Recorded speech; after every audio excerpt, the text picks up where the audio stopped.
συνειδητοποιήσουμε ότι μας δεν χρωστάμε, μας χρωστάνε. Και όχι ο Μανώλης ο Βουλεύος. Αυτό ήταν το θέμα. Τώρα εσύ το μετέτρεψες σε θέματα Μανώλη Βλέσου. Τι να πω, θα πω κάτι όμως γιατί δεν μπορώ να το συγχωρήσω στον εαυτό μου αν δεν το πω. Είπες ότι η πρώτη αντιστασιακή πράξη είναι το κατέβασμα της σημαίας. Λάθος. Πρώτη μεγάλη.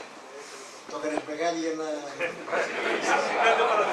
Η πρώτη μεγάλη αντιστασιακή πράξη είναι η πράξη της θυσίας που έγινε εδώ στην Πελοπόννησο, έξω από τη Βιτίνα, στη Δημοσιά της Βιτίνας, όταν στις 2 Μαΐου 1941 ο Μάθιος Πόταγας, ένας μαθητής 18 χρονών, πετάχτηκε στη μέση του δρόμου την ώρα που μια φάλαγγα αρμάτων μάχης της υπεραρχίας Αδόλφος Χίτλερ περνούσε από τον πύργο και ανέβαινε για να πάει να καταλάβει την Τρίπολη και είπε «Σταματήστε, δεν θα μας σκλαβώσετε». Αυτή τη στιγμή είμαι μόνος, αλλά πίσω μου ακολουθεί ολόκληρος ο ελληνικός λαός. Ο Γερμανός διοικητής της φάλαγγας τη σταματάει και ρωτάει τον διερμηνέα του τι λέει αυτό το παιδί. Και ο διερμηνέας όταν το εξήγησε, ο διοικητής τραβάει το αυτόματο και τον εκτελεί. Αλλά δεν φτάνει αυτού μονάχα. Διατάσσει τους στρατιώτες και παίρνουν ένα μεγάλο βράχο, έναν ογκόλιθο και λιώνουν το κεφάλι του νεκρού Μάθιου Πόταγα. Σύμφωνα με την ναζιστική αντίληψη, ο αξιωματικός έκανε το χρέος του. Δεν μπορεί να υπάρχουν τέτοια κεφάλαια όταν έχουν τέτοιες ιδέες. Από την άλλη μεριά πρέπει να σταματήσουμε λιγάκι, μια και ασχολήθηκες εσύ μαζί μου, ασχολήθηκα εγώ με τον Μάθιο τον Πόταγα. Λίγη ώρα δεν χάρασε ο κόσμος. Ο Μάθιος ο Πόταγας, όπως όλα τα παιδιά της Ελλάδας εκείνη την εποχή, δεν μας παίρνανε φαντάρους από τα 18 όπως παίρνουν τώρα, αλλά από τα 21. Και όλη η νεολαία, καταλαβαίνετε, 18χρονοι, 19χρονοι, 20χρονοι, 21 χρονού, όλοι λέγαμε, αν μας είχαν δώσει όπλα δεν θα σπαγεί το μέτρο. Είναι το πηγαίο που ξεκινάει και συνέχει και διακατέχει τη ζωή της νεολαίας. Ο Μάθιος τα σχολεία είχαν κλείσει τότε, το Ελληνοταλικό πόλεμο. Ο Μάθιος ο Πόταγας φοιτητής στο Βαρβάκιο σχολείο, έρχεται στη Βιτίνα και κουβέντιαζε με τα άλλα παιδιά, ολημερής και ολονυχτής. Αν μας είχαν δώσει όπλα, δεν θα έσπαγε το μέτρο. Ξαφνικά εξαφανίζεται ο Μάθιος Πόταγας και από ό,τι μάθαμε ύστερα από ενδελεχή έρευνα, πήρε το πιστόλι του πατέρα του, πήγε στα ταμάρια της Βιτίνας, πήρε δυναμίτες και ετοιμαζόταν να βάλει κάτω στη Δημοσιά και να δώσει μάχη με όποιον Γερμανό εμφανίστηκε. Και ξαφνικά τα εγκαταλείπει όλα, δεν χρησιμοποιεί ούτε το όπλο, ούτε τους δυναμίτες και πετάχτηκε και έκανε αυτό το που έκανε. Ανάλυση δική μου, πιθέτω στην κρίση σας, αντικρούστε την άμα θέλετε. Εάν δώσω μάχη, πιστεύω ότι σκέφτηκε ο Μάθιος ο Πόταγας, μπορεί να σκοτώσω και μπορεί και να μην σκοτώσω κανένα Γερμανό. Και αν βάλω τους δυναμίτες, μπορεί να καταστρέψω κανένα όχημα, μπορεί και να μην το καταστρέψω. Και τον οδήγησε η σκέψη του ότι παρά αυτή τη μάχη, την επισφαλή ή όχι, δεν είναι καλύτερα να δώσω ένα μήνυμα. Και γι' αυτό εγκαταλείπει τα όπλα και πετάγεται στη μέση του δρόμου. Ξαναλέω το μήνυμα. Σταματήστε. Σταμάτησε. Δεν θα μας σκλαβώσετε. Δηλαδή, μπορεί να μας νικήσετε, αλλά την ψυχή μας δεν πρόκειται να τη σκλαβώσετε. Και ένα διπλό μήνυμα στους Γερμανούς. Αυτή τη στιγμή είμαι μόνος και πίσω μου ακολουθεί ο ελληνικός λαός. Πάρτε το χαμπάρι Γερμανοί. Και ένα μήνυμα σε εμάς όλους τους Έλληνες. Εγώ έκανα το χρέος μου, θυσιάζομαι, κάνε και εσύ το χρέος σου, ελληνική λαό. Όταν το έμαθα πολύ αργά αυτή την ιστορία, ομολογουμένως, έγινα έξω χρόνο, πήγα εκεί στη Βιτίνα. Οι Βιτινιώτες του είχαν στήσει μια πλάκα, περιγράφουν το γεγονός, αλλά τίποτα άλλο. Καυγάμε τον Δήμαρχο, ευτυχώς ο Δήμαρχος έδειξε κατανόηση, ψάξαμε, βρήκαμε την οικογένειά του, η αδελφή του είχε γίνει γλύπτρια και έβαλε τα λεφτά ο Δήμος και φτιάχτηκε ένα άγαλμα του Μάθιου του Πόταρα. Για μένα είναι εξαιρετικό άγαλμα, είναι μια φλόγα που καίει. Και μαζί με τον Κωστή Στεφανόπουλο, Πελοποννήσιο και αυτόν, πήγαμε και κάναμε τα εγγένεια του αγάλματος για πρώτη φορά. Από τότε αγωνίζομαι η μέρα αυτή να χαρακτηριστεί ως μέρα θυσίας της μαθητικής νεολαίας και να διδάσκεται στα σχολεία όλα.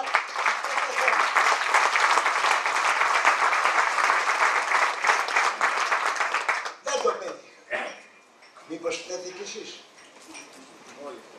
Όχι να το πάρετε απάνω σας ότι η πρώτη αντίσταση εκεί πράξη είναι ο Μάτιος ο Πόταγας. Εγώ, δεν το ξέρετε, δεν διστάζω να τα λέω, σας εγκαλώ όλους τους Μωραΐτες, γιατί έχετε αφήσει αυτή την ιστορία να είναι έτσι υποβαθμισμένη και δεν αγωνιστήκατε, και ιδιαίτερα εσείς οι καθηγητές, θα μην νομίζετε ότι σας ευχαριστώ, που δεν σηκωθήκατε να αξιώσετε η μέρα αυτή να γίνει η μέρα της μαθητικής νεολαίας. Ζητάω συγγνώμη, αλλά ξέρεις ότι δεν χαρίζομαι σε κανένα, θα σας τα πω. Λοιπόν, να είστε υπερήφανοι οι Μωραΐτες για το γεγονός ότι η πρώτη θυσία με νόημα, με περιεχόμενο έγινε στην καρδιά του Μοριά, στη Βιτίνα, αλλά να μην είστε υπερήφανοι γιατί δεν έχετε κάνει εκείνο που πρέπει για να είναι η μέρα αυτή, μέρα της μαθητικής νεολαίας. Πάει αυτό. Τώρα για όλα τα άλλα τα αφήνω στην πάντα και μπαίνω στο θέμα να σας συγχαρώ όλους. Πρώτα την Επιτροπή για αυτή την εκδήλωση που έκανε, την επίκαιρη εκδήλωση που ταλανίζει το περιεχόμενό της σε όλο τον ελληνικό λαό. Και να συγχαρώ όλους εσάς που παρευρεθήκατε σήμερα σε αυτή την εκδήλωση και που πιστεύω με τις ερωτήσεις σας, αν θα προλάβετε να μου κάνετε ερωτήσεις. Έχεις να νου σου να με κόβει, να μην αφήνεις να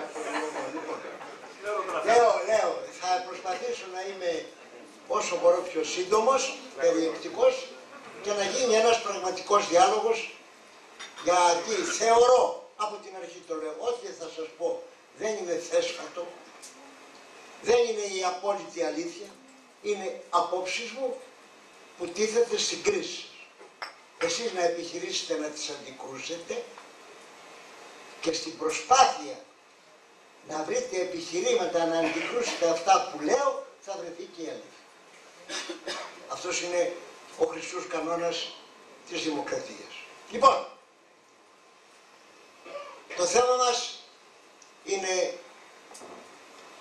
μας χρωστάνε, δεν χρωστάμε. Και όντως δεν χρωστάμε απολύτως τίποτα. Εμείς. Θα το αναλύσω παρακάτω γιατί δεν χρωστάμε και θα αναλύσω πρώτα το μας χρωστάνε. Μας χρωστάει πρώτα απ' όλα η ίδια η Γερμανία και θα εξηγήσω για ποιους λόγους. Όταν μπήκανε μέσα τα γερμανικά στρατεύματα και πριν αρχίσει το Αντάρτικο, το σημειώνω, πριν αρχίσει το Αντάρτικο, άρχισε πρώτα ο διαμελισμός της χώρας.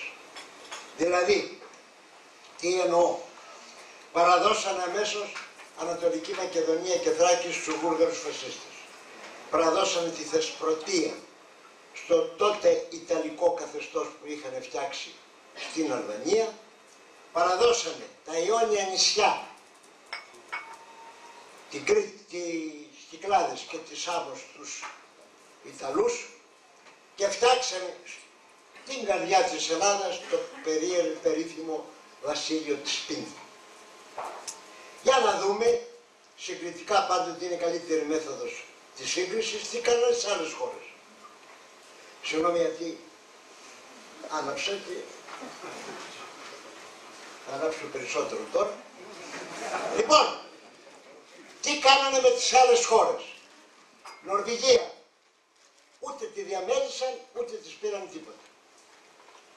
Δανία, το ίδιο. Λουξεμβούργο, το ίδιο. Ολλανδία, το ίδιο. Από το Βέλγιο πήρανε τα γερμανικά εδάφη, δηλαδή αυτά που θεωρούν γερμανικά εδάφη οι Γερμανοί και που τα θεωρούν ακόμα και σήμερα γερμανικά εδάφη. Αυτά πήρανε. Δεν διαμέλυσαν το Βέλγιο. Από την Τσεχία πήρανε την περίφημη Σουδητία. Σουδητία είναι μια περιοχή που βρίσκονται εκεί Σουδίτες Γερμανοί, μια ειδική φυλή Γερμανών, την οποία θεωρούν δική τους και αυτήν την περιοχή την πήρανε. Για να δείτε τι είναι οι Σουδίτες, είναι περίπου σαν τους Πομάκους τους δικούς μας. Οι Τούρκοι τους θεωρούν δικούς τους, οι Βούλγαροι τους θεωρούν δικούς τους, εμείς δεν τους θεωρούμε. Λοιπόν, αυτοί είναι οι Σουδίτες, για να γίνει κατανοητό. Από την Γαλλία πήρανε την Αλσατία. Όποιος διαβάζει ιστορία θα έχει δει ότι σε κάθε γαλλογερμανικό πόλεμο που γίνονταν, ο νικητής έπαιρνε την Αλσατία. Όταν ήμουν ευρωβουλευτής, επειδή το Στρασβούργο είναι η πρωτεύουσα της Αλσατίας, άρχισα να κάνω έρευνα για να δω για ποιο λόγο κάθε φορά ο νικητής έπαιρνε την Αλσατία. Τι ανακάλυψε. Καταρχήν κάτι εξόφθαλμο. Οι επιγραφές των καταστημάτων είναι γραμμένες στα γαλλικά, αλλά με γοτθικά στοιχεία. Γιατί σε όλη τη Γαλλία να είναι στα γαλλικά με τα λατινικά στοιχεία και μόνο εκεί στην Αλσατία να είναι με γοτθικά στοιχεία. Έκανα μία έρευνα στα σπίτια, μέσα μπήκα και ανακάλυψα ότι η Αλσατή δεν είναι ούτε Γάλλοι ακριβώς, ούτε Γερμανία ακριβώς. Είναι κάτι ανάποδο. Και γι' αυτό το λόγο παρουσιάζεται το φαινόμενο με γοτθικά στοιχεία οι γαλλικές επιγραφές. Αλλά έστω πήραν από τη Γαλλία μόνο την Αλσατία, δεν τους πήραν τίποτα. Από την Πολωνία πήραν τα εδάφη τα οποία θεωρούσαν γερμανικά και που ακόμα τα θεωρούν γερμανικά. Από τη Ιουγκοσλαβία, ό,τι έκανε το ΝΑΤΟ που πήγε και διέλυσε την Ιουγκοσλαβία, έκανε και ο Χίτλερ. Το ΝΑΤΟ αντέγραψε το Χίτλερ. Χωριστά το κάθε μέρος, η Σλοβακία, η Κροατία, η Ερζεγοβίνη, το Μαυροβούνιο, η Σερβία. Τη Σερβία την ίδια δεν την τεμάχησε. Σας λέω τι έγινε εκεί, στο εξωτερικό. Για να δούμε στην Ελλάδα ξανά πάλι. Ανατολική Μακεδονία, Δυτική Θράκη, στους Βούλγαρους. Θεσπρωτείες στους Αλβανούς. Ιόνια νησιά, Κυκλάδες, Σάμος στους Ιταλούς και στη μέση το βασίλειο της Πίνδου. Κύριος διαμελισμός του ελληνικού έθνους, προσέξτε φίλοι, πριν αρχίσει το Αντάρτικο, από την πρώτη στιγμή. Τώρα γιατί το βασίλειο της Πίνδου, που ήταν μέρος από την Ήπειρο, από τη Θεσσαλία, από τη Μακεδονία, από τη Ρούμελη. Διότι η πέμπτη Ρωμαϊκή Λεγεώνα που ήρθε και κατέκτησε την Ελλάδα έχει αφήσει υπολείμματα.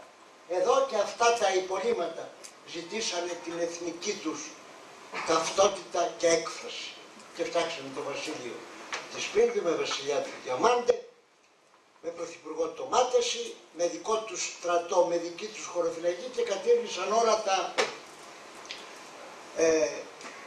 συμβούλια των κοινοτήτων και των νομαρχιών. Το περίεργο, εσείς τώρα τα ακούτε αυτά μερικοί ασφαλώς για πρώτη φορά. Δεν το ξέρετε. Γιατί, ξέρετε, από τους πρώτους μήνες το τίναξαν στον αέρα τα υπολείμματα της πέμπτης Ρωμαϊκής Λεγεώνας, δηλαδή οι Ρουμάνοι, Βλάχοι, Κουτσοβλάχοι και όλων των κατηγοριών οι Βλάχοι. Οι ίδιοι οι Βλάχοι τους τίναξαν στον αέρα. Και υπήρξε μια απόλυτη συνεργασία τότε με τον Ευάγγελο Αβέρο και με τις δυνάμεις του ΕΑΜ και του Ελλάς και τον τίναξα στον αέρα από την πρώτη στιγμή. Δεν θέλω να πω άλλα. Κάνω τη σύγκριση για να δείτε ότι από την πρώτη στιγμή και χωρίς να υπάρχει προηγούμενο αντάρτικο πώς συμπεριφέρθηκε ο Χίτλερ απέναντι στην Ελλάδα. Διάλυση της Ελλάδας, διαμελισμός της χώρας. Το πρώτο σχέδιο. Το δεύτερο, αφανισμός του ελληνικού λαού. Με ποιον τρόπο? Με την γενοκτονία, με την πείνα δηλαδή, την οποία εφάρμοσε από την πρώτη στιγμή. Αγαπητοί φίλοι, θέλω εδώ πέρα ειδικά να προσέξετε το θέμα. Από την πρώτη στιγμή ένα οικονομικό συνεργείο ακολούθησε τη στρατιά του Βίλκεν Φον Λίστ και αποφάσισε, διέταξε και εφάρμοσε αμέσως όλες οι κρατικές επιχειρήσεις, η ΔΕΚΟ που λέμε τώρα, όλες οι μεγάλες επιχειρήσεις, οι ιδιωτικές, κατά 51% περνάνε στα χέρια του Γερμανού. Δηλαδή δεν μιλάμε για τα λάθια του πολέμου, για τη λία του πολέμου. Το καλλικοπείο το κατέσχισε. Είναι ανήκει στην κατηγορία της λίας του πολέμου. Ό,τι πολεμοφόδιο είχε η χώρα το κατέσχισε. Ή ανήκει στα λάθη. Δεν μιλάμε για αυτά, προσέξτε, στην οικονομία της χώρας. Το 51% πέρασε αμέσως στα χέρια των Γερμανών. Το πρώτο. Το δεύτερο.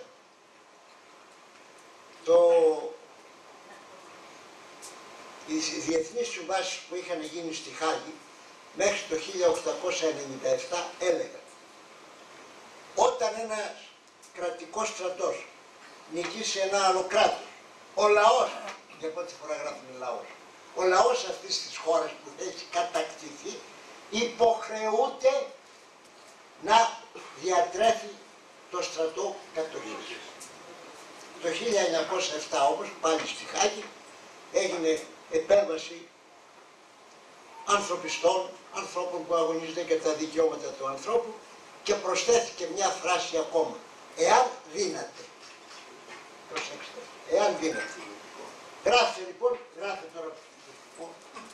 500.000 στρατός γερμανικός μπήκανε στην Ελλάδα. Ακολούθησαν 250.000 ο Ιταλικός στρατός, μας κάνει 750.000. Ακολούθησε το πρώτο σώμα στρατού της Βουλγαρίας 60.000, 810.000 στρατών. Μπορούσε ο ελληνικός λαός να διαθρέψει 810.000 στρατό? Αυτό είναι το ερώτημα. Και δεν φτάνει εδώ, αγαπητοί φίλοι. Υποχρεώθηκε η Ελλάδα, κατ' εξαίρεση όλων των άλλων εθνών της Ευρώπης που είχαν κατακτηθεί από τον Χίτλερ και από τους Ιταλούς, να διατρέφει η Ελλάδα μόνη και το στρατό των Γερμανών στην Αφρική, το Africa Corps. Μπορούσε? Αυτό λέω μονάχα. Γι' αυτό εξαφανίστηκαν αμέσως τα τρόφιμα, κρύφτηκαν τα τρόφιμα και άρχισε η μεγάλη πείνα του 41-42. Πέρα από αυτά, ο κάθε Γερμανός φαντάρος ήταν εφοδιασμένος με ένα χαρτονόμισμα που... Ναι, με ένα χαρτονόμισμα αυτού ακριβώς του τύπου, με γοτθικά γράμματα, μόνο το 50 διάβαζαν οι Έλληνες, που δεν ξέρανε γερμανικά, και είναι 50 Reichsmark, 50 γερμανικά μάρκα, το πω απλά. Όπου έμπαιναν, πλήρωναν με αυτό το 50.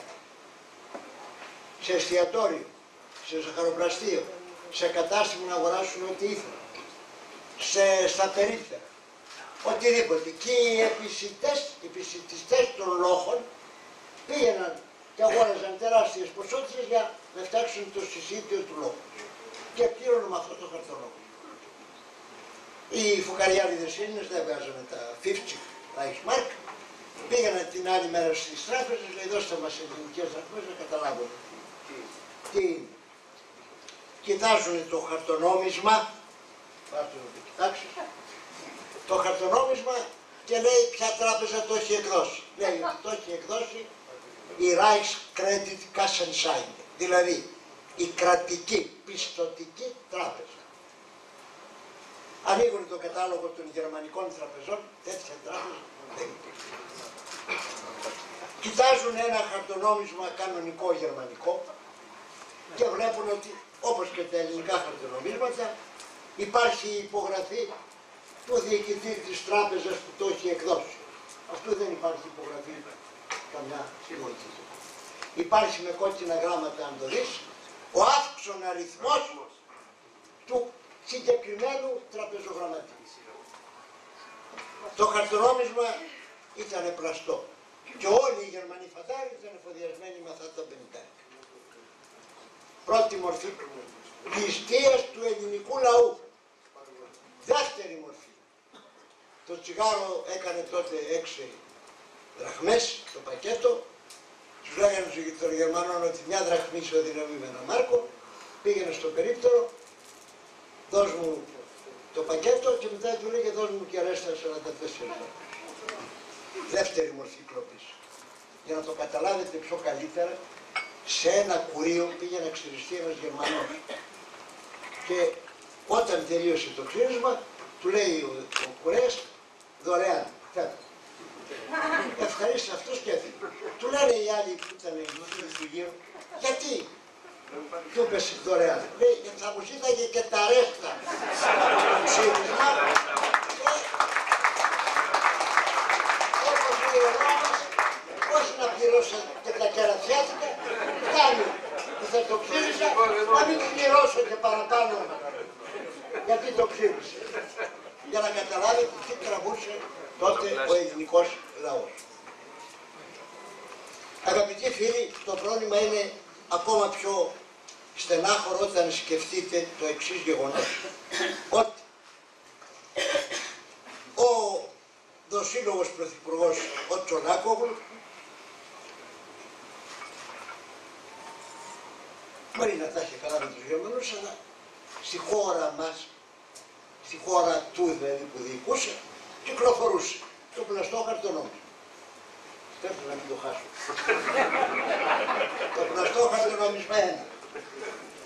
Η μετιτεράνεα δράκμα που κυκλοφορούσε σε όλη την Ελλάδα δεν ήταν πλαστικό.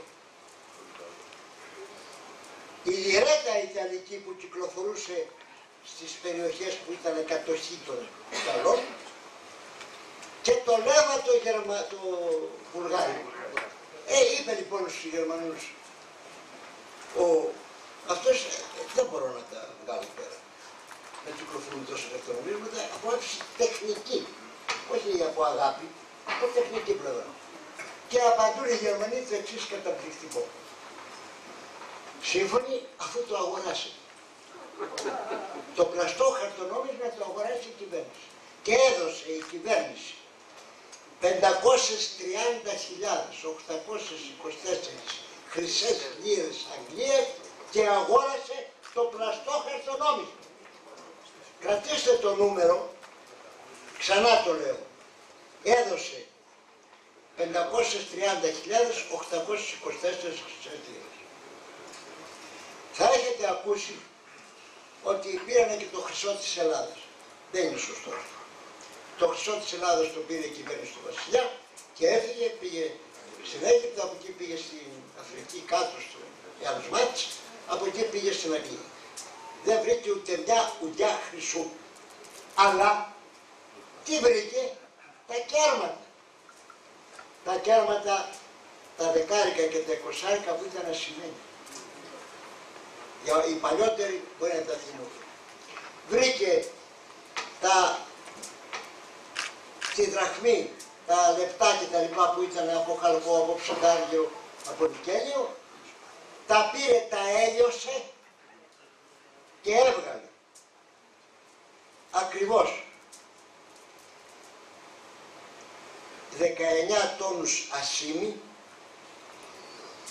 έβγαλε, δεν θυμάμαι πόσο, 37 τόνους χαλκό, δεν έχει σημασία, έβγαλε τόνους ολόκληρους και μας πλήρωσε, γι' αυτό έδωσε στην τράπεζα για αυτά που πήρε για να πούμε την νόμιμη, έδωσε παιδιά Ξέρετε πόσα? Δεν μπορεί να φανταστεί ο νους σας σε καμιά απολύτως περίπτωση.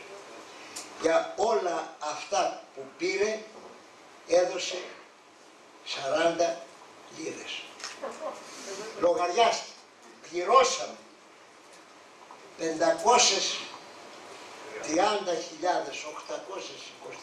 λίρες και μας έδωσε για όλους αυτούς τους τόνους, το ασίμι, το καλκό, το νικέλιο, το ψευδάργυρο, μας έδωσε 40 λίρες.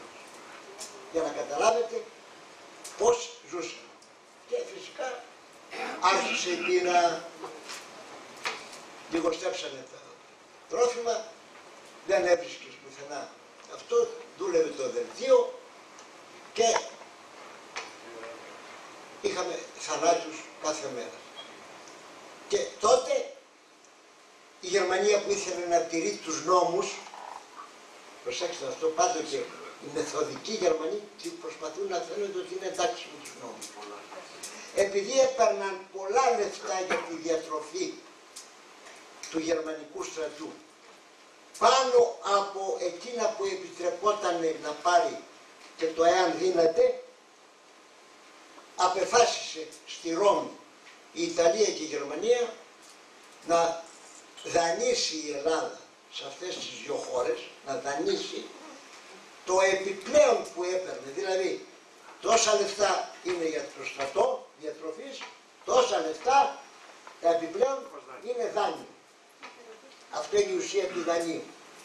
Με ρηματική διακοίνωση το Μάρτιο δώσαμε στην κυβέρνηση Τσονάκογλου, αλλά με αναδρομική ισχύ παρακαλώ από 1η Μαρτίου, από 1η Ιανουαρίου 1942.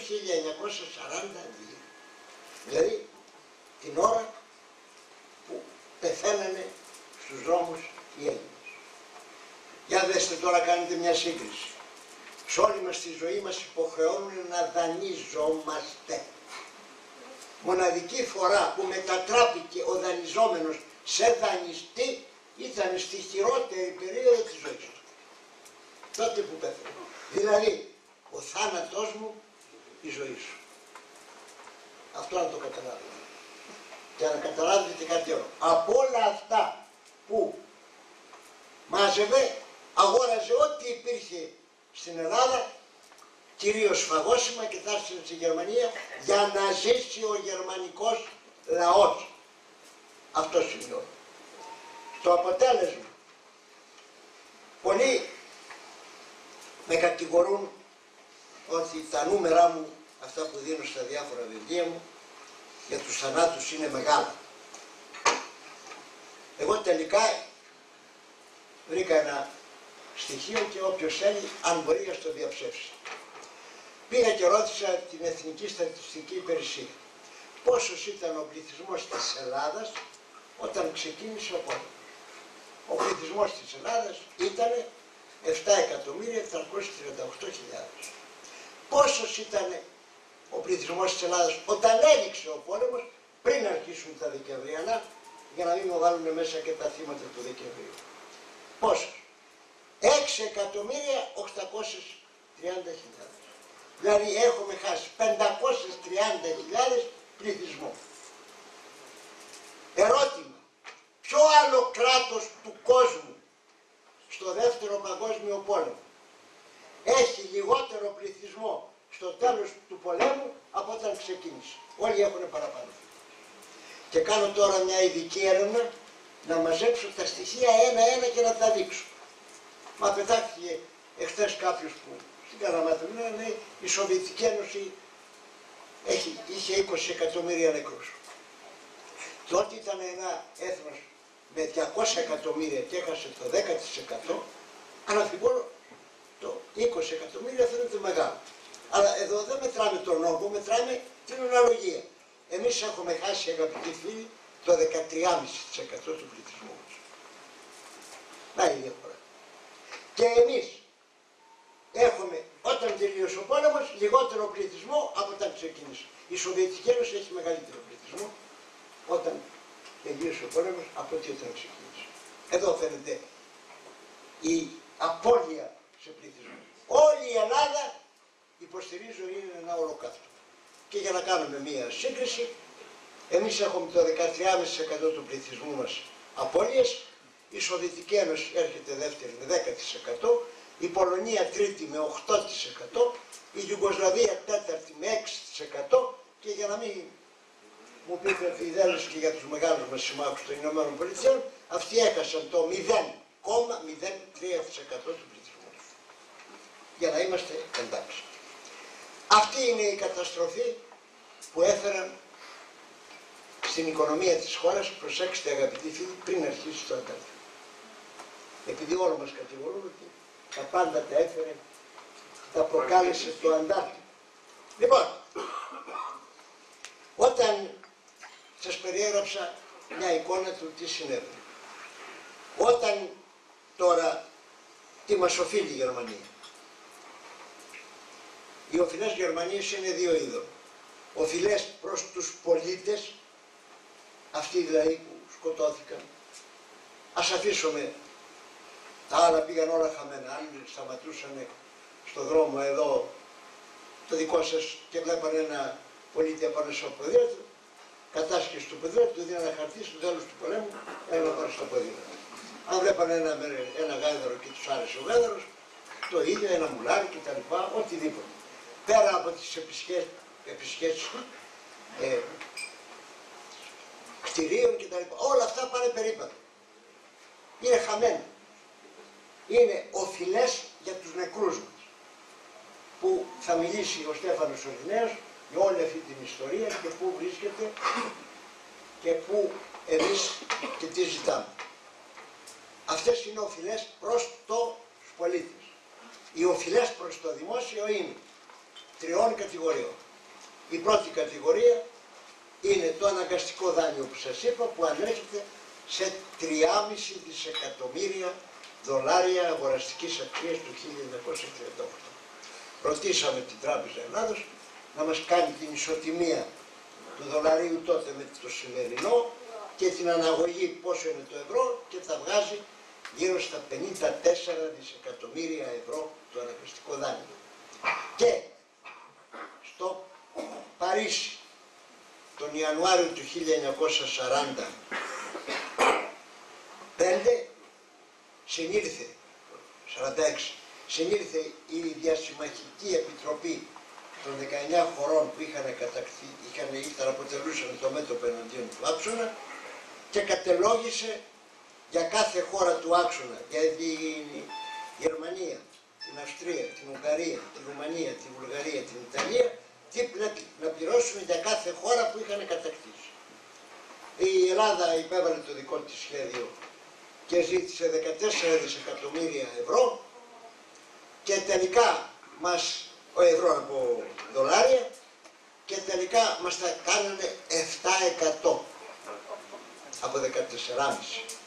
Τα 7% τελικά είναι 108 δισεκατομμύρια ευρώ, 108 λοιπόν, και 54 μας κάνουν 162 δισεκατομμύρια ευρώ είναι οι οφειλές της Γερμανίας προς τον ελληνικό λαό από την κατοχή.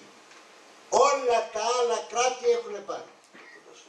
Επαναρθώσεις. Όλα τα άλλα κράτη έχουν πάρει. Και το μοναδικό κράτος που δεν έχει πάρει είναι η Ελλάδα. Αν θέλετε και κάτι άλλο, κάποιος φίλος έκανε τον λογαριασμό με 3% τόπο πόσο θα είναι και βγαίνει 1,5 τρισεκατομμύρια ευρώ μας χρωστάει η Γερμανία. Λοιπόν, αγαπητοί φίλοι, αυτό είναι τα δύο χρέη τα χρηματικά. Υπάρχει και ένα άλλο που είναι η αρχαιολογική θησαυρή. Όποιος θέλει κάνει ερώτηση να του το εξηγήσω αναλυτικά. Δεν μας έχει επιστρέψει ούτε τους αρχαιολογικούς θησαυρούς που πήρε από την Ελλάδα. Αυτά είναι οι οφειλές προς το δημόσιο.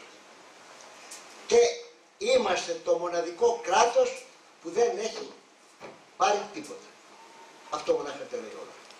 Το γιατί, ρωτήστε παρακάτω να σας πω. Δεν θέλω να σας κουράσω περισσότερο για να δώσω το λόγο.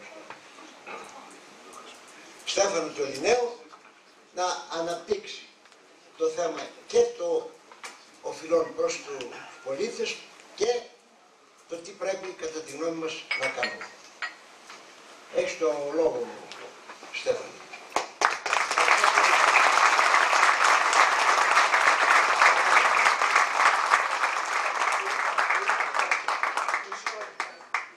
Για να τα λέμε μισή ώρα. Λακωνικά. Λέω, τα είπα όσο μπορούσα πιο περιεκτικά.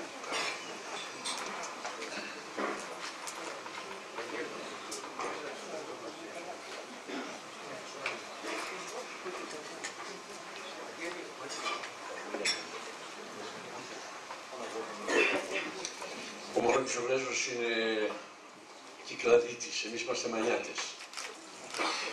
Τα λέει μαλακά. Οι Μανιάτες δεν εκδικούμεθα, αλλά δεν ξεχνάμε. Σας βεβαιώνω λοιπόν ότι δεν μπορώ να πιστέψω ότι όταν ήμουν 12 χρόνο παιδάκι και αναποκατέβαινα στα χωριά της μάνας μου, στους Δολούς, στις Κιτρίες, στη Στούπα και στην κατακαημένη της Αηδώνα, είμαστε από αυτή την πλευρά εμείς, όχι από τη δική σας, ότι θα έρχονταν μια μέρα που θα μου έκανε την τιμή ο Μανώλης ο Βρέζος να είμαι πλάι του ειδικός γραμματέας του Εθνικού Συμβουλίου. Δεν το πίστευα. Γι' αυτό σας ζητώ συγγνώμη και για μια φόρτιση που αντιπροσωπεύει μια γενιά μας ολόκληρη, που δυστυχώς είμαι ένας από τους λίγους που έχουν μείνει και άλλοι έχουν φύγει. Πώς αντέχουμε σε αυτή την ηλικία, γιατί ξέρετε, για να ήμουν 12 χρόνων τότε, κάντε υπολογισμό πόσο είμαι τώρα. Ας πάμε τώρα στο κύριο θέμα. Τι πρέπει να κάνουμε.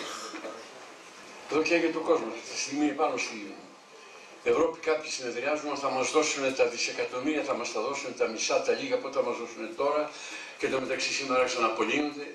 Όποιος δεν τηλεόραση έχει να κλαίει ο κόσμος.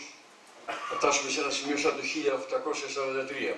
Οι φιλόλογοι ιστορικοί μπορούν να σας πούνε για το δάνειο του 1843 είναι ακριβώς αυτά τα ίδια σημαίνονται τώρα. Από εκεί ξεκινάει η ευθύνη των τότε και των σημερινών ηγετών. Θέλω λοιπόν να σας μεταφέρω κάτι όχι αισιόδοξο, που να το καταλάβουμε, να το συνειδητοποιήσουμε. Τα τελευταία χρόνια και ειδικά αυτά τα 2-3 επιμένουν ότι δεν υπήρχε κανένας άλλος δρόμος παρά μόνο το δούνο του. Δεν θα αναλύσουμε, ξέρετε πολύ καλά πόσοι άλλοι δρόμοι υπήρχαν για να μην κατατήσουμε στο δούνο του. Ξέρετε πολύ καλά. Εμείς θα περιοριστούμε στο θέμα μας. Εάν και ένα ασήμαντο ποσοστό μας έδιναν από αυτά που μας χρωστάνε, θα δανείζαμε και δεν θα δανειζόμαστε. Δεύτερο, δεν είναι θέμα ηγετών προδομένων, προδοτών πολιτικών που λένε όχι. Ούτε προδότες είναι ούτε απάτριδες αυτοί που κάνουν αυτά. Είναι επαγγελματίες. Ο Μανώλης ο Βρέζος είναι ολόκληρη ιστορία, εγώ απλώς έκανα 6 μήνες βουλευτής. Δεν μπορείτε να καταλάβετε τι επάγγελμα έχει καταντήσει το βουλευτηλίκι. Δεν μπορείτε να το καταλάβετε. Και δεν είναι απλώς επάγγελμα. Σας βεβαιώνω, εγώ έτυχε με το θέατρο, να έχω μια προσπάθεια, να είμαι γνωστός, δεν είχα ανάγκη. Μπαίνεις στη Βουλή, σε χαιρετάνε. Βγαίνεις, σε χαιρετάνε. Παίρνεις τα λεφτά, οδηγό, ασφαλή, τρεις δεξιά σου, αριστερά σου. Αισθάνονται βασιλιάδες. Άντε αυτό να το χαρίσεις. Σας βεβαιώνω, αυτό είναι. Ούτε προδότες είναι, ούτε απάτριδες είναι. Έχει γίνει επάγγελμα. Κατά την λογική που ένας ηθοποιός, ένας μπακάλης, ένας δικηγόρος δεν μπορεί να θυσιάσει το επάγγελμά του εύκολα, έτσι και εκεί. Και το κακό είναι, εντάξει, κάποιοι οι οποίοι είναι ανεπάγγελτοι. Δηλαδή υπάρχουν καταξιωμένοι δικηγόροι, γιατροί που εγκαταλείπουν το επάγγελμά τους για να είναι να νιώθουν αυτό το περάστε πρίγκιπα. Μην τους κατηγορούμε γι' αυτό. Δεύτερο, ποιοι τους στείλανε στη Βουλή. Εμείς δεν τους στείλαμε. Κάποτε πρέπει να αναλογιστούμε τις ευθύνες μας. Τι πρέπει να κάνουμε λοιπόν.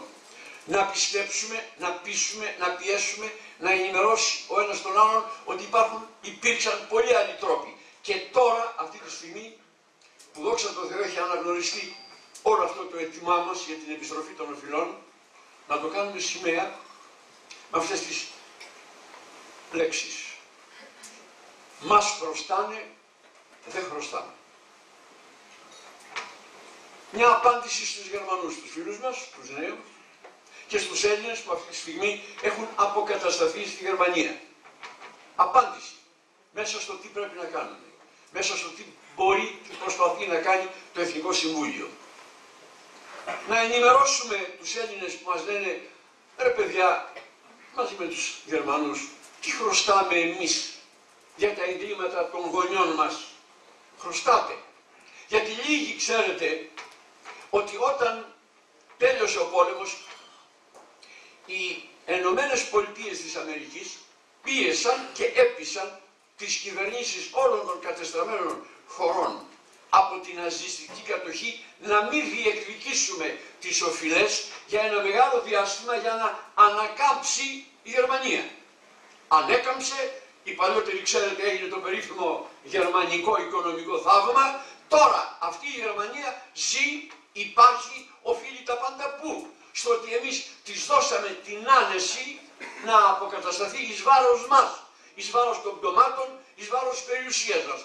Είναι λοιπόν τώρα υποχρεωμένοι και αυτοί να μας βοηθήσουν να ανακάμψουμε με έναν απλό τρόπο. Να μην ζητάνε αυτό το δάνειο που μας δίνουνε, το οποίο ίσως λίγοι ξέρετε ότι το δάνειο δεν το παίρνουμε για μας, το παίρνουμε για να το ξαναπάρουνε ως δόση των δανείων. Πάμε παρακάτω. Πήρανε όλοι. Όλοι. Και οι Βουλγαρίες και οι Ιταλίες και οι Ιουγκοσλαβίες πήραν. Η Ιουγκοσλαβία πήρε για τελευταία, πριν από 15 χρόνια νομίζω, 120 δισεκατομμύρια εξοφλητέα, προσέξτε, η Γερμανία έδωσε στη Ιουγκοσλαβία δάνειο 120 δισεκατομμυρίων εξοφλητέο άτοκο για 99 χρόνια. Δάνειο να εξοφληθεί άτοκα 99 χρόνια. Δεν μας δίνουν και εμάς. Όχι για 99, αλλά μας 50-60. Απαιτούμε λοιπόν αυτή τη στιγμή από τη Γερμανία ακριβώς αυτό. Και μόνο αυτό μπορεί να λύσει ένα πρόβλημα, γιατί φοβάμαι ότι την επόμενη φορά που θα έρθουμε δεν θα είσαστε ούτε οι μισοί. Δεν θα είμαστε ούτε οι μισοί. Τα χειρότερα έρχονται. Έτσι λοιπόν, το χρέος του Εθνικού Συμβουλίου είναι να ενημερώσει ο ένας τον άλλον για όλα αυτά που σας είπαμε νωρίς ο Βελέζος. Όχι μόνο, αλλά αν μπορέσουμε να δημιουργήσουμε και κάποιες επιτροπές όπου πηγαίνουν. Εδώ το Εθνικό Συμβούλιο δεν είναι ούτε επιχορηγούμενο, ούτε οι περίφημες μη κυβερνητικές οργανώσεις που ξέρετε πολύ καλά τι σημαίνει μη κυβερνητική οργάνωση, τίποτα. Ούτε να υπάρξουν κάποια παραρτήματα που θα παίρνετε κάποιες εντολές από κάποιους. Όχι. Μπορείτε μόνοι σας, με μια επιτροπή 5, 10, 15 απόλυτη αγωνία, να δημιουργηθείτε, να δημιουργήσετε έτσι ώστε το πρώτο μπορείτε να κάνετε ενημέρωση. Πέρα από αυτά που είπαμε, που θα πούμε και μετά στις απαντήσεις, στις ερωτήσεις. Κυκλοφορούμε κάθε μήνα ένα φυλαδιάκι που λέγεται μνήμη και χρέος. Η Επιτροπή θα το λάβει και μπορεί να το αναπαράγει. Έχουμε πια ένα διαδίκτυο που δόξα τω Θεώ έχει προχωρήσει πολύ. Έχουμε ιστοσελίδα που μπορείτε, θα τα έχουν τα παιδιά εδώ αυτά τα στοιχεία, να μπείτε μέσα και να ενημερώνεστε, όπου θα δείτε όλα τα στοιχεία που μπορείτε. Να τα συζητάτε. Ο πατέρας με τα παιδιά, τα αδέρφια, οι φίλοι με τους φίλους. Έτσι ώστε να γίνει κοινό κτήμα, ώστε όταν κάποια στιγμή φτάσουμε στην τελευταία πρόταση που θα σας κάνουμε, να ξέρουμε όλοι πολύ καλά γιατί αγωνιζόμαστε, τι ζητάμε ακριβώς και πόσο εύκολο είναι να το πετύχουμε. Τελειώνοντας.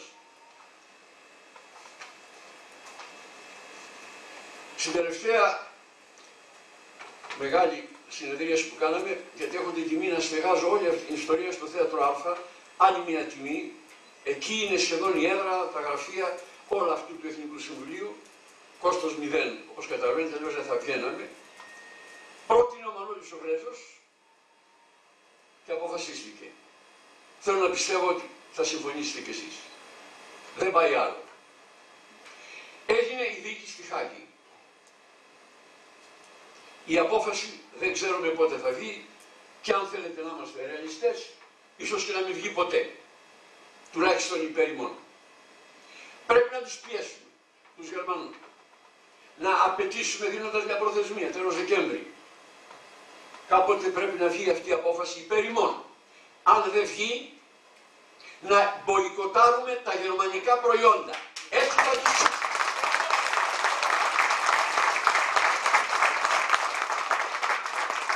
Μην κοροϊδευόμαστε, αυτό τους σούζει.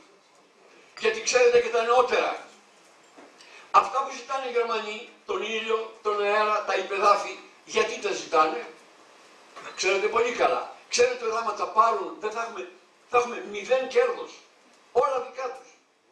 Όπως πρότεινε ο Μανώλης, και θα σας τα απαντήσει, θα σας τα πει το νερό μετά. Μπορούν πολύ ωραία να μας εξοφλήσουν αυτά που μας μπροστάνε, ένα μέρος, πρώτα απ' όλα να μας χαρίσουν το δάνειο. Αν εδώ σας διαβάσω πόσα τέτοια δάνεια έχει πάρει η Γερμανία από τον Πρώτο Παγκόσμιο Πόλεμο και έτσι έχει επιβιώσει, δεν τα επέστρεψε ποτέ. Να μην τα επιστρέψουμε κι εμείς. Να μην δώσουμε ποτέ. Και τι αυτό το πράγμα δεν το καταλαβαίνει. Τόσο απλό είναι. Αυτή τη στιγμή λοιπόν, όχι μόνο τα υπεδάφια μας, γιατί φοβάμαι ότι υπάρχει κάτι χειρότερο, οι περισσότεροι ίσως το ξέρετε, έχουν δοθεί ήδη σε αμερικάνικες εταιρείες. Ο Σόρος έχει αγοράσει ή χρήση γης σε όλη τη Βόρεια Ελλάδα. Άλλοι κάτω από την Κρήτη. Αξίζει τον κόπο να ανοίξετε ακόμα, όσοι έχετε σχέση με το Google, αξίζει τον κόπο να δείτε σε 3 εκατομμύρια την περιουσία του Αιγαίου, από το Ιόνιο μέχρι και το Αιγαίο, τι πλούτη έχουμε από κάτω. Είναι δοσμένα όλα. Οι τελευταίες μας πληροφορίες, θα ήθελα να διασταυρωθεί, εγώ τουλάχιστον το θεωρώ γεγονός, είναι σκανδιναβικές εταιρείες πριν από 4 χρόνια πρότειναν στις ελληνικές κυβερνήσεις να αναλάβουν εξόρυξη με μεγάλα κέρδη υπέρ ημών. Και μετά από 1 μήνα, ούτε λίγο ούτε πολύ, λάβανε επίσημο έγγραφο από εταιρείες αμερικάνικες, μην κουνιέστε, αυτά τα έχουμε κλείσει εδώ και πολλά χρόνια εμείς. Καταλαβαίνετε γιατί λοιπόν τόσο καιρό κανένας δεν σκάβει από κάτω. Είναι δοσμένα, μην κοροϊδευόμαστε. Μακάρι να είναι ψέμα. Αυτά που λέμε πια εδώ και πολύ καιρό, τα λένε και οι Γερμανοί. Έχουμε συνεντεύξεις σπουδαίων Γερμανών, εδώ έχω τον Γουστάβους, ο οποίος ούτε λίγο ούτε πολύ λέει ότι αυτή τη στιγμή η Γερμανία, η πατρίδα του, έχει αποδειχθεί ο μεγαλύτερος οφειλέτης και παραβάτης σε υποθέσεις χρεών. Έρχεται λοιπόν αυτή η Γερμανία που μια ζωή ολόκληρη καταστρέφει τη χώρα της, όλη την Ευρώπη, και με το Πρώτο Παγκόσμιο και με το Δεύτερο, και μας ζητάει και τα ρέστα. Και θα μου επιτρέψετε συγγνώμη για τις κυρίες, αλλά έχετε όλοι δει αυτή την εξευτελιστική εικόνα με το δάχτυλο. Και δεν τρεπόμαστε που αν είχαμε μια στοιχειώδη έντιμη κυβέρνηση θα πρέπει να παραιτηθεί αμέσως ή να διώξουμε τον Γερμανό πρέσβη. Το στοιχειώδες. Συγγνώμη, αλλά οι παλιότεροι αισθανόμαστε λίγο πολύ εξευτελισμένοι, γιατί είναι δυνατόν ένας Μανώλης Γρέζος να κατεβάσει τη γερμανική σημαία και εμείς να την ανεβάσουμε τώρα.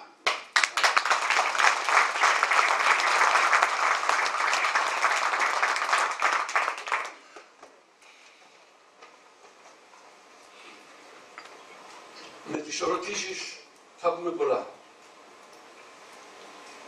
Εκείνο που με ενδιαφέρει αυτή τη στιγμή, αντιπροσωπεύοντας το Εθνικό Συμβούλιο, είναι απλό. Αν αυτό περιοριστεί, είπαμε κάποια λόγια και με έναν καφέ και ένα ποτό και τα ξεχάσαμε, τέλειωσε η ιστορία. Η ευθύνη είναι όλων μας. Το έργο που έπειτα από τόσο καιρό, παρότι ήθελα να ξεκουραστώ κι εγώ, έγινα με την Έλλη παππούς, γιαγιά, έχουμε ένα εγγονάκι να το χαρούμε, τίποτα, γυρίσαμε και παίζουμε το δεν πληρώνω, δεν πληρώνω. Το οποίο το μήνυμα του δεν είναι απλώς μην πληρώνετε, γι' αυτό μεταβήκε και το κίνημα. Είναι στην κυριολεξία ατομική ευθύνη. Ατομική συμμετοχή. Υπάρχει σε ένα σημείο του έργου που λέει μόνοι μας. Μην περιμένουμε τα πάντα από κάποια οργάνωση, από κάποιο κόμμα, από κάποιο σωματείο. Πρέπει και ο καθένας μας κάποια στιγμή να σηκωθεί από την πολυθρόνα του. Τελειώνοντας λοιπόν, φεύγοντας από εδώ, πρέπει να έχετε φτιάξει μια επιτροπή. Η οποία δεν θα είναι μια επιτροπή που θα σπαταληθεί ποιος θα είναι ο πρόεδρος, ποιος θα είναι ο γραμματέας. Το χάσαμε το παιχνίδι, καήκαμε έτσι. Και έναν μόνο στόχο να υπηρετήσετε φτάνει. Ενημέρωση, ενημέρωση, ενημέρωση. Τα υπόλοιπα στις ερωτήσεις. Ευχαριστώ πάρα πολύ.